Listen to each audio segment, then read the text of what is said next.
오늘 하나님께서 우리에게 주신 말씀 예레미야서 5장 1절에서 6절 말씀입니다. 구약 성경 예레미야 5장 1절에서 6절 말씀입니다. 하나님의 말씀 묵독하여 드릴 때 하나님의 음성을 경청하십시오. 너희는 예루살렘 거리로 빨리 다니며 그 넓은 거리에서 찾아보고 알라. 너희가 만일 정의를 행하며 진리를 구하는 자를 한 사람이라도 찾으면 내가 이 성읍을 용서하리라. 그들이 여호와께서 살아계심을 두고 맹세할지라도 실상은 거짓 맹세니라. 여호와여, 주의 눈이 진리를 찾지 아니하시나이까. 주께서 그들을 치셨을지라도 그들이 아픈 줄을 알지 못하며 그들을 멸하셨을지라도 그들이 징계를 받지 아니하고 그들의 얼굴을 바위보다 굳게 하여 돌아오기를 싫어하므로 내가 말하기를 이 무리는 비천하고 어리석은 것뿐이라. 여호와의 길 자기 하나님의 법을 알지 못하니 내가 지도자들에게 가서 그들에게 말하리라. 그들은 여호와의 길 자기 하나님의 법을 안다 하였더니 그들도 일제히 멍에를 꺾고 결박을 끊은지라. 그러므로 수풀에서 나오는 사자가 그들을 죽이며 사막의 이리가 그들을 멸하며 표범이 성읍들을 엿본즉 그리로 나오는 자마다 찢기리니 이는 그들의 허물이 많고 반역이 심함이니이다. 아멘.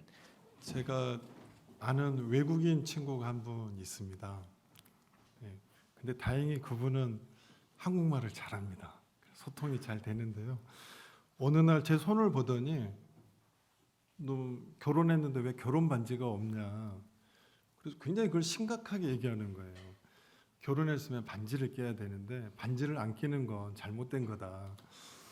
그래서 제가 그랬죠. 난 결혼할 때 돈이 없어서 반지를 못 샀다.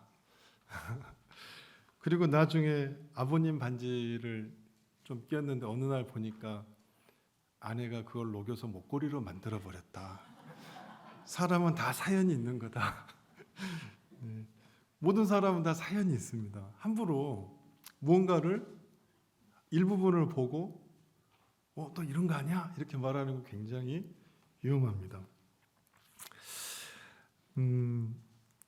보통 이제 아빠들이 집에서 그 서열이 있잖아요. 뭐 반려견보다 더 낮아 이런 말도 있고, 지금은 좀 주춤해졌지만 그런 말이 한참 돌았습니다. 도대체 아빠는 집에 왜 필요할까? 이런 말도 있고.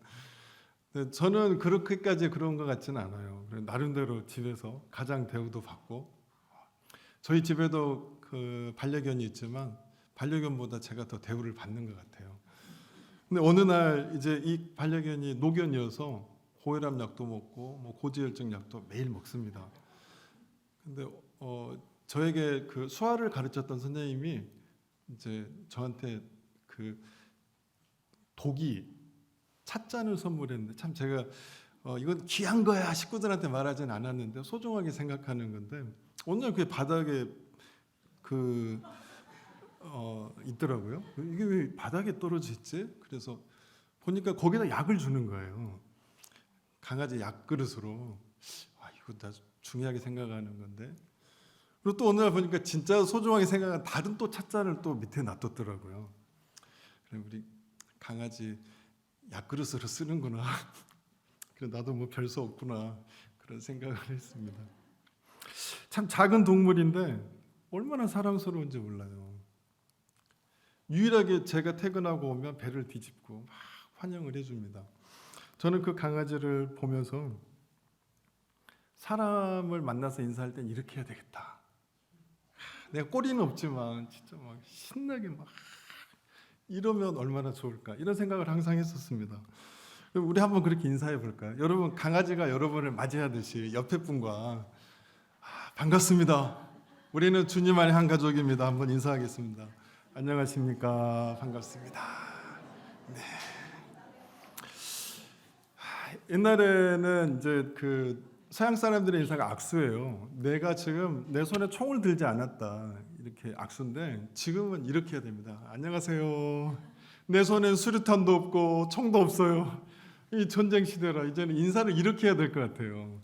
이게 수화로는 나 참 잘했다, 박수 친다, 이런 뜻이거든요. 이렇게 한번 인사해 볼 거예요. 반갑습니다. 환영합니다. 네. 옛날 어른들이 인사만 잘해도 잘 산다고 했는데 요즘 같은 세상에는 친절하게 인사하고 미소를 많이 보여야 될 시대가 아닌가 그런 생각을 해봅니다. 오늘 본문 1절 말씀 같이 한번 봉독해 보겠습니다. 시작. 너희는 예루살렘 거리로 빨리 다니며 그 넓은 거리에서 찾아보고 알라. 너희가 만일 정의를 행하며 진리를 구하는 자를 한 사람이라도 찾으면 내가 이 성읍을 용서하리라. 오늘 말씀은 예수님께서 한 사람을 찾고 있는데 그 찾는 사람의 조건이 정의를 행하며 진리를 구하는 자입니다. 만약에 그런 사람이 한 사람이라 있다면 주님께서는 우리 공동체를 용납하시겠다는 겁니다. 왜냐하면 그 한 사람으로 인해서 그 공동체가 변할 수 있다는 것을 주님은 아시기 때문입니다. 유진 피터슨의 메시지 성경을 보면 정의를 구하는 자는 옳은 일을 하는 사람, 다시 말해서 사랑이 충만한 사람, 그리고 진리를 구하는 자는 참되게 살려고 애쓰는 사람, 믿음을 소중하게 지키려고 하는 사람이라고 표현했습니다. 주님은 우리가 어떤 종교적 행위를 하느냐보다 얼마나 옳은 일을 하는가, 얼마나 다른 사람을 사랑하는가, 얼마나 참되게 살려고 애쓰는가, 얼마나 믿음을 지키려고 하는가에 더 관심이 많으십니다. 마가복음 12장에 보면 한부모 가장인 여성이 자신의 모든 재산을 헌금합니다. 근데 예수님께서는 놀랍게도 그 사람의 상황을 정확히 이해하시고 보이는 것보다 보이지 않는 것이 훨씬 중요하다. 마음의 중심을 깨뜨려 보시고 제자들에게 가르치십니다. 대부분의 옳은 일은 잘 보이지 않고요. 남들이 잘 알아주지도 않습니다. 더 현실적인 얘기를 하면 나에게 그렇게 도움이 되지도 않는 경우도 있습니다. 옳은 일의 기준을 잡는 것은 간단한 일은 아닙니다. 하지만 동행하시는 예수 그리스도를 바라보고 주님은 어떻게 하셨을까 고민하고 주님이 지금 나와 함께 하신다. 주님이 이 자리에 나와 함께 하신다는 이 의식을 가지고 살아갈 때 주님께서 찾으시는 그 한 사람으로 살아갈 수 있다고 생각합니다. 예수님은 우리를 위해 십자가의 길을 걸으셨습니다. 그 길을 따르는 사람이 바로 그리스도인입니다. 요즘처럼 지나친 소비와 과한 소유의 시대에서 우리는 아주 소중한 걸 놓치고 있습니다. 오늘 말씀 속에서 주님이 찾으시는 그 한 사람의 올바른 자세와 잘못된 자세를 한번 살펴보므로 주님 안에서 기쁨과 감사로 가득한 지금 이 순간을 회복하는 믿음의 성도들이 되시길 주님의 이름으로 축원합니다. 한번 따라하겠습니다. 두더지 게임을 아시나요? 본문 2절부터 3절인데요. 같이 봉독하겠습니다. 시작. 그들이 여호와께서 살아계심을 두고 맹세할지라도 실상은 거짓 맹세니라. 여호와여 주의 눈이 진리를 찾지 아니하시나이까.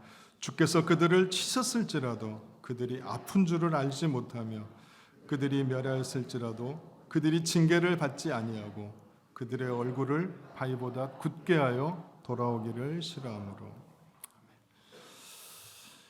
좋은 말은 맑은 마음에서 시작됩니다. 건강한 믿음은 건강한 마음에서 힘을 얻습니다. 하나님께서 찾는 사람은 매일의 삶 속에 정직하게 살려 하고 믿음을 지키기 위해 애쓰는 사람입니다. 이사야 26장 3절에 보면 주께서 심지가 견고한 자를 평강하고 평강하도록 지키시리니 이는 그가 주를 신뢰함이니이다 말씀하고 있습니다. 마음의 건강을 위하는 것은 마치 나무에 보이는 부분이 풍성한 것도 중요하지만 땅 밑에 보이지 않는 뿌리를 얼마만큼 잘 이 나무가 내리고 있느냐를 보는 것도 중요합니다. 뿌리가 건강하지 않으면 바람이 불거나 어떤 환경이 닥쳤을 때 그 나무는 쓰러질 수도 있고 속에서부터 병이 들 수도 있습니다. 사람도 마찬가지 아닌가요? 외모가 아무리 나의 주어진 환경이 아무리 좋다고 그 사람이 건강하다고 말할 수 없습니다. 내면의 영적인 상황을 보아야 한다는 것입니다. 특히 말과 행동이 달라지는 것을 주의해야 합니다. 그때그때마다 상황에 따라 사람이 변하는 것도 조심해야 합니다. 우리 자신을 돌아볼 때입니다. 주님은 우리의 구원자이시고 우리를 이끌어 주시는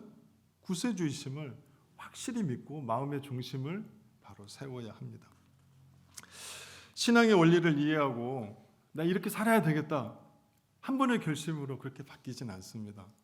우리는 훈련이 필요하고 그 훈련 속에서 단단해져야 됩니다.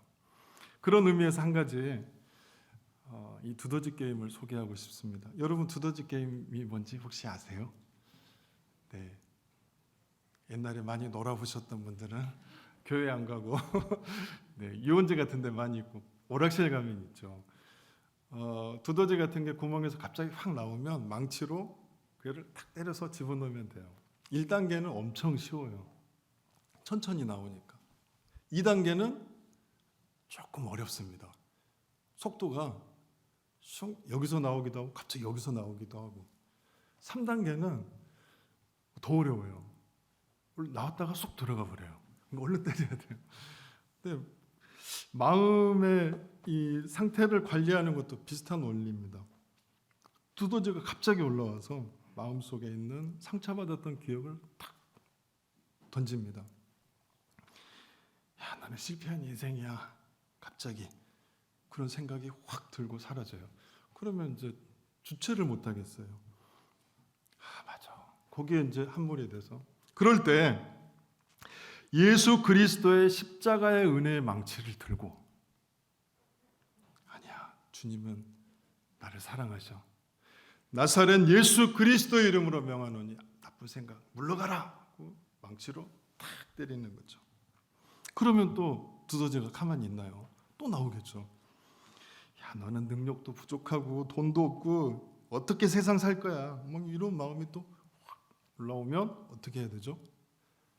예수 그리스도의 십자가의 은혜의 망치를 들고 나사렛 예수 그리스도의 이름으로 명하노니 물러가라. 대가리 머리를 탁 때려야죠. 물리쳐야죠. 뭐 1단계는 쉽잖아요.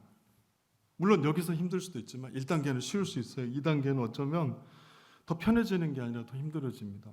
내 사랑하는 가족, 어쩌면 직장 동료, 심지어는 교회 식구들을 통해 말과 행동으로 상처를 받을 수도 있습니다. 야, 넌 이것도 못해? 그래서 뭐 경멸하는 표정을 지을 수도 있고 무시하는 표정을 볼 수도 있고 그럴 때 어떻게 해야 되죠?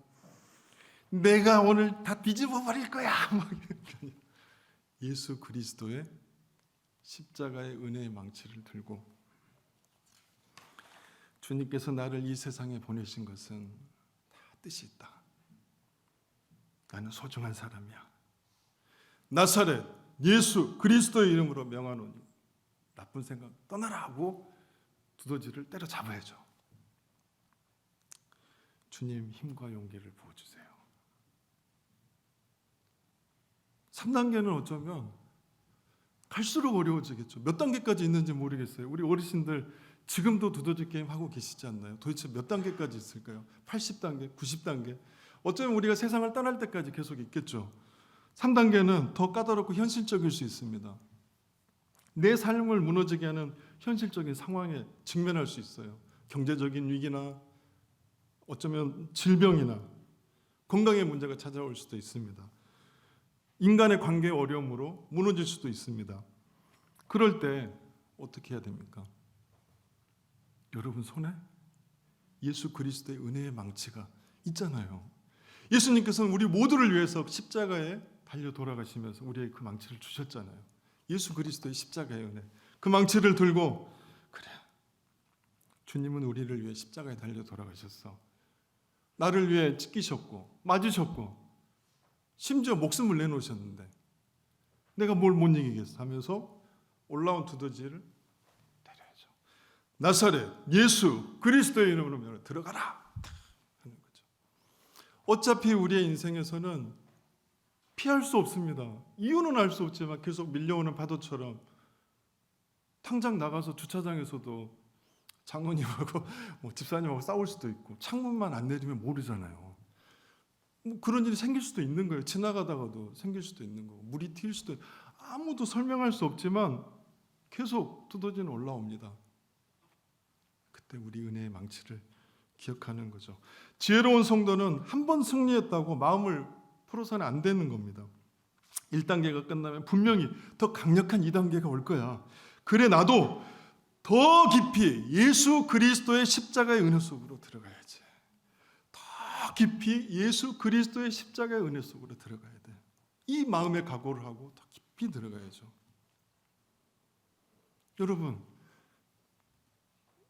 저희 아내가 이 자리에 있어서 하는 말은 아니고요. 저기서 지금 저를 째려보고 있습니다. 저는 아내를 위해서 기도를 많이 합니다. 많은 시간을 할애해서. 왜냐하면 잘하니까. 그 만났으니까. 평생을 같이 섬겨야 되니까. 많은 시간을 들여 기도합니다. 소소한 부분을 너무 잘 알고. 저희 자녀들에 대해서도 저에게 맡겨졌으니까 많은 시간을 드립니다. 저희 부모님. 점점 더 확대되면 시간은 줄어들지만 아주 가까이 있는 가족들을 위해서는 시간이 부족할 정도로. 여러분 다 그렇게 하시죠? 저만 그런 건 아니죠. 네. 여러분, 우리는 기도해야 됩니다. 우리 주변에 가까이 있는 사람들을 위해 흔들리지 않게, 이 은혜의 망치를 놓치지 않게. 내가 다 보호할 수 없거든요.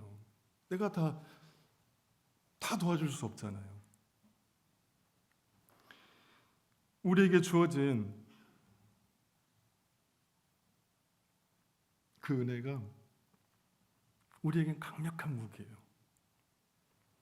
강력한 무기입니다. 우리의 마음을 흔드는 두더지 같은 유혹과 감당하기 어려운 상황 속에서 담대히 예수 그리스도의 은혜의 망치를 휘두르는 주님이 찾으시는 그 한 사람이 되시길 주님의 이름으로 축원합니다.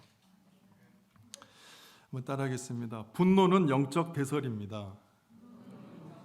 본문 4절부터 5절까지인데요. 같이 봉독하겠습니다. 시작. 내가 말하기를 이 무리는 비천하고 어리석은 것뿐이라. 여호와의 길 자기 하나님의 법을 알지 못하니 내가 지도자들에게 가서 그들에게 말하리라. 그들은 여호와의 길 자기 하나님의 법을 안다 하였더니 그들도 일제히 멍에를 꺾고 결박을 끊은지라. 참 이 성경이 엄청난 시간에 의해서 기록됐잖아요. 우리의 인생을 이렇게 길게 보면 잘 안 보이지만 많은 시간을 함축해 놓은 책으로 보면 보이는 게, 넓게 보이는 게 있습니다. 그게 뭐냐면 이스라엘 사람들이 참 말과 행동이 달랐구나. 그래서 하나님은 계속 선지자들을 통해서 그러면 안 돼 말을 해주고 있습니다. 돌아서라. 그럼에도 불구하고 말을 잘 안 들었어요. 그 원인은 그겁니다. 결심했는데 지키지 않고 말과 행동이 다른 겁니다. 그들은 동행하시는 주님을 바라보지 않았습니다. 근데 그 큰 이유가 뭐냐면 안 쳐다봤어요. 그래서 심지어는 제발 이렇게 쳐다만 봐도, 노뱀을 걸어놓고 쳐다만 봐도 괜찮다, 이렇게까지 교육을 합니다. 우리는 주님을 바라보지 못하는 그 이유가 뭘까 한번 돌아볼 필요가 있는데, 저를 통해서 좀 생각을 해봤습니다. 영아기 때는 아이가 대소변을 구분 못하면 귀엽잖아요. 애기니까 당연히 치워주고 그렇죠. 근데 이제 이 아이가 점점 커가는데도 대소변을 구분 못하면 부모의 걱정이 되죠. 이건 큰 문제가 됩니다. 절대 귀엽지 않습니다. 얘들이 커가는데 대소변을 처리 못하면 귀엽지 않아요. 제 시기는 제가 고등학교를 졸업하고 사회복지 일을 시작하는 그 시설에서 처음 만났어요. 그리고 어쩌다 보니까는 지금 함께 살고 있는데 벌써 나이가 그 친구가 41살이 됐습니다. 근데 이 아이는 청각장애도 있고 지체장애도 있고 여러 가지가 있어요. 근데 결정적으로 이제 조현병도 있고. 근데 병원에서 생활하다가 병원에서 무슨 수술을 한번 했는데 그때 기저귀를 찼었어요. 수술 때문에. 근데 그 뒤로 이걸 못 뛰는 거예요. 그래서 집에 와서는 이제 계속 화장실 가는 훈련을 시킨 거죠. 시간만 딱 되면 1시간마다 막 이렇게 보내는데 그래도 실수를 하는 거예요. 그럼 이제 제가 화장실 데리고 가서 이렇게 씻기다가 얘가 말 안 들으면 이제 등짝을 한 대씩 팍 때리죠. 네. 제가 그렇게 나쁜 사람이에요, 여러분. 절대로 사람을 외모로 막 목회자라고 웃는다고 좋게 보면 안 돼요. 큰일 납니다. 제가 진짜 나쁜 놈인데. 순간 제가 제 자신을 보면서 이 아이를 때리는 내 손에 은혜의 망치가 들려있는 게 아니고 예수 그리스도의 손에 못을 박는 망치, 그 쇠망치가 들려있는 걸 봤어요. 그 애는 아이지만, 지식이지만 그 안에 함께 하시는 예수님을 제가 못 본 거죠. 내가 무슨 예수님 때 2000년 전에 못 박은 병정도 아닌데, 근데 지금 그러고 있다는 걸 깨달았습니다. 지금도 제시기는 신병 처리를 못합니다. 그런 제시기를 보면서 제 안에 아주 특이점을 발견했는데요. 저는 종종 뜻하는 대로 뭐가 되지 않거나 뭐가 여유가 없을 때 가까운 가족들에게 화를 잘 냅니다. 물론 모르는 사람에게도 했을 수 있지만, 그럼 제가 이렇게 화를 내면 저희 가족들이 마치 제시기가 실수했을 때 대소변을 치우는 것처럼 저희 가족들이 제가 화를 내면 뒷정리를 하고 있더라고요. 괜찮아, 안아주고 닦아주고. 그러면서 느낀 거죠. 분노는 어떤 영적인 배설이다. 부끄러운 줄도 모르고, 내가 말이야 옛날에 나 때문에 다 살잖아 뭐 이렇게 막 화를 내고 상대방을 아래로 보고 막 이러는 게 영적 배설이라는 걸 제가 몰랐어요. 그래서 막 화를 내면 저희 가족들은 닦아주고 치워주고, 저는 몰랐던 거죠. 예수 그리스도의 그 손에 못을 박은 그 망치가 제 손에 들려 있었던 거죠. 원망과 분노의 이 쇠망치를 내려놓고 예수 그리스도의 십자가의 은혜의 망치를 다시 드려야 된다. 여러분 손에는 어떤 망치가 들려 있으세요? 우리의 신앙은 하나님 앞에서 성숙해져 가야 합니다. 영적인 성장이 있을수록 신앙의 깊이도 깊어져야 합니다. 나무가 보이는 부분에 가지가 풍성한 것도 중요하지만 땅속 보이지 않는 뿌리 더 깊어지고 강해져야 합니다. 분노는 하나님을 보지 못하게 합니다. 더 나아가서 옳은 일을 못하게 하고 참되게 살려고 노력하지 않습니다. 잠언 12장 16절인데요. 제가 봉독하겠습니다. 제가 읽겠습니다. 미련한 자는 당장 분노를 나타내거니와 슬기로운 자는 수욕을 찾느니라. 사람들 보는 앞에서만 신앙인이 되고 보는 이가 없으면 자신의 욕심대로 욕망대로 살아가는 것과 뭐가 다릅니까? 하나님을 속이는 사람의 과정은 거짓된 행동과 말이고 결과는 결국 분노입니다. 우리는 예수 그리스도의 십자가를 통해서 용서와 사랑을 실천해야 합니다. 우리의 삶 속에서. 여기서는 분노를 일으킬 확률이 아주 적죠. 제가 여기서 분노를 어떻게 일으키겠습니까? 예수 그리스도를 믿고 나누는 교회 공동체 안에서. 문제는 가까운 사람이 있는 교회 문을 열고 나간 거기서부터겠죠. 예수님은 욕을 받으시되 대신 욕을 하지 않으셨고 고난을 받으시되 정죄하지 않으셨습니다. 오직 공의로 심판하시는 하나님을 온전히 바라보며 십자가에 달려 돌아가신 주님을 바라보는 은혜의 망치를 드는 믿음의 성도들이 되시길 주님의 이름으로 축원합니다. 한번 따라하겠습니다. 평화의 씨를 뿌립시다. 두더지를 잡는 은혜의 망치와 예수 그리스도의 손에 못을 박은 그 쇠망치를 소개했습니다. 당연히 우리 손에 들려야 될 도구는 쇠망치가 아닌 은혜의, 예수 그리스도의 은혜의 망치가 되어야죠. 그래서 순간순간 우리의 마음을 뒤흔드는 그런 상황과 싸워내야죠. 그렇게 싸워내는 사람들이 십자가의 다리를 짓는 도구로 나 자신을 온전히 하나님께 내어놓음으로 하나님과 우리와 깨어진 관계를 연결시키는 다리를 짓는 사람이 돼야죠. 아무것도 없이 어떻게 다리를 짓겠어요? 그 도구가 필요하잖아요. 그 도구가 저는 이 은혜의 망치라고 생각합니다. 코로나처럼 이런 집단 감염이 발생하면요, 백신이 나오기 전까지 엄청 고생합니다. 많은 사람이 고통받고 심지어 죽기도 합니다. 요즘처럼 전 세계적으로 전쟁이 일어나는 이런 시기에 진짜 무서운 바이러스는 사람 속에 있는 이 분노, 원망 이런 게 아닐까요? 우리가 예수 그리스도의 십자가의 은혜를 힘입어서 평화의 백신과 같은 그리스도인이 되어야 합니다. 우리 이사야 2장 4절 같이 한번 봉독하겠습니다. 시작. 그가 열방 사이에 판단하시며 많은 백성을 판결하시니 무리가 그들의 칼을 쳐서 보습을 만들고 그들의 창을 쳐서 낫을 만들 것이며 이 나라와 저 나라가 다시는 칼을 들고 서로 치지 아니하며 다시는 전쟁을 연습하지 아니하리라. 우리 모두는 각자의 좁은 길을 걸어가야 합니다. 그때 예수 그리스도의 십자가의 은혜의 망치를 우리가 잡아야죠. 다른 사람 손에, 예수 그리스도의 손에 못을 박는 쇠망치 말고 은혜의 망치를 붙잡아야 합니다.